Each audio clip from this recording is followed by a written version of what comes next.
Bangladesh BNP জাতীয়তাবাদী দল BNP, হেফাজতে ইসলাম, গণ অধিকার সহ কুমারখালী আম জনতা আর উপস্থিত আছেন আমার খুবই প্রিয় মুখ, যার সাথে 16 বছর একসাথে এই রাজপথে সংগ্রাম করেছে, জামাত ইসলামের নায়েবে আমির জনাব আফজাল হোসেন ভাই।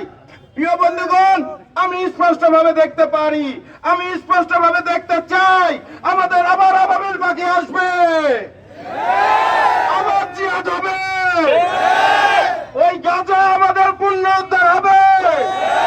যদি পুণ্য উদ্ধার না হয় তবে ইসলাম মিথ্যা হয়ে যাবে, মিথ্যা হতে পারে না। ইসলাম পৃথিবীর একমাত্র সত্য ধর্ম। ইসলাম নিয়ে যারা বিভিন্ন ষড়যন্ত্র লিপ্ত হচ্ছেন তারা ধ্বংস হয়ে যাবে। ওই জেরুজালেমের থেকে বিশ্ব শাসনের নেতৃত্ব হবে। ওই রাফা শহরকে আপনারা দেখেছেন, ফিলিস্তিনের রাজধানী রাফা শহরকে বিস্তীর্ণ ভাবে ধ্বংস করার যে নীল নকশা করেছে, সেই রাফা শহর ধ্বংস হবে না। আমরা রাফাকে ভালোবাসি। আমি ব্যক্তিগত ভাবে রাফা শহরকে কতটুকু ভালোবাসলে আমার আপন ছোট ভাইয়ের নাম রাফার নামে নামকরণ করেছিলাম।